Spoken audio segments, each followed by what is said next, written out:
Hey there, welcome to day 3 as being a new Beachbody coach. And today's today's topic is social media. I have social media on the brain. So, first of all, I know social media can be scary. In fact, I've heard from new coaches, they're like, I'm at a loss. I don't even know where to start.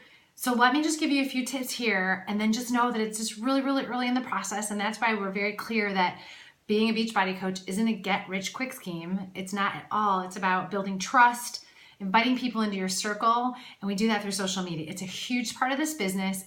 Don't panic. We're going to take baby steps. Don't be scared.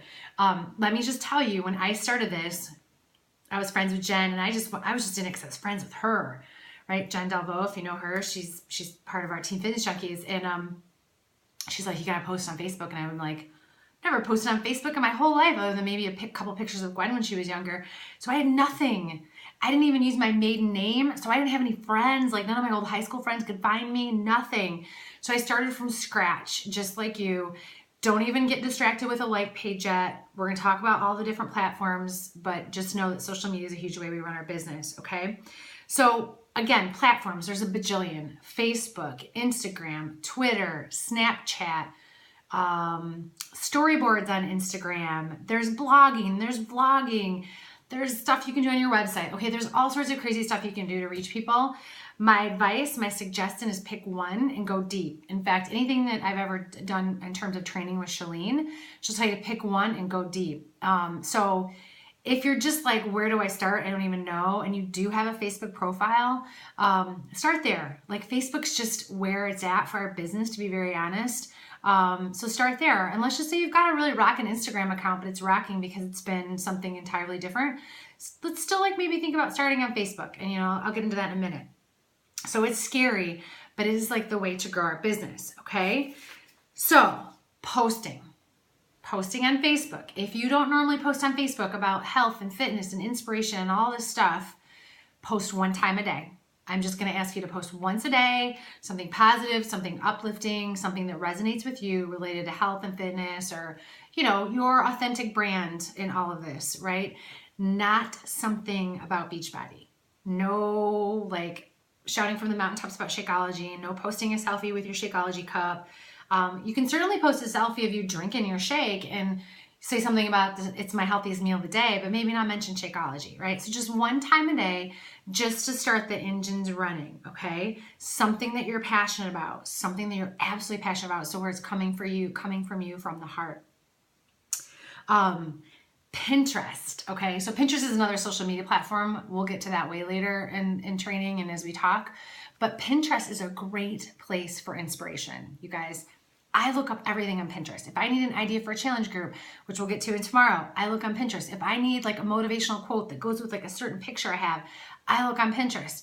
Pinterest is a wealth of information, and so I go there for a lot of things, recipes to share, etc. So if you need inspiration for a post, Pinterest is a great place to start. So just get a Pinterest account if you don't have one, and you can start searching away. It's super, super easy, super user-friendly. Eventually, we're going to work up to 3 to 5 times a day that we're going to be posting on Facebook. The prime times are 9 a.m., 12 noon, and 9 p.m. Eastern Standard Time. Right, so if you're in a different time zone, that might be difficult, and you can shift them ever so slightly. It's kind of around there. And to be very honest, you need to figure out what works for you too. But I can tell you, I've been doing this for quite a while now. Noon and 9 p.m. are where it's at for me. My 9 a.m. stuff doesn't do so well because here's the deal. I haven't always been consistent at 9 a.m. So that's the other underlying theme.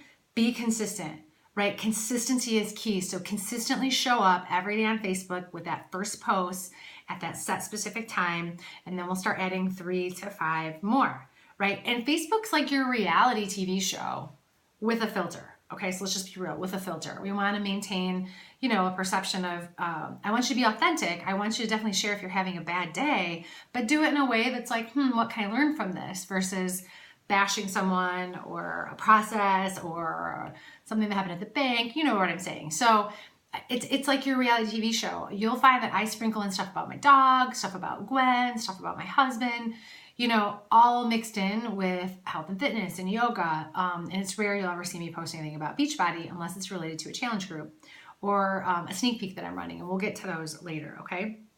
So don't get caught up in how many people are liking your stuff.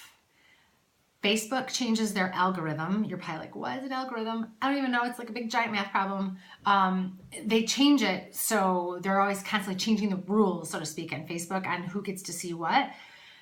Just know that people are watching, right? They may not hit the like button, they may not comment, but they're watching. They're looking at your stuff, and that's the other reason you're consistent. You show up every day in their lives, provide this positive resource of information from whatever place in your heart you want to come from, and they're watching. Okay, so don't worry about the number of likes you're getting.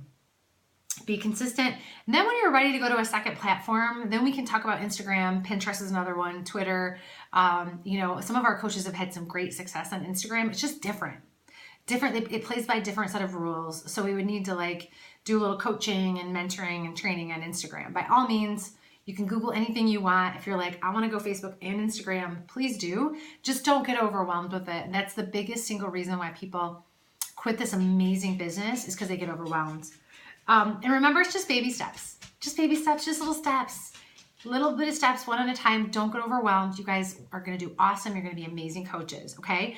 So that's the end of day 3. Tomorrow's coming day 4, and we'll talk about challenge groups, my favorite topic, you guys. It's so fun to run challenge groups, and some of you I've probably met through challenge groups. So stay tuned for challenge groups on day 4. See ya.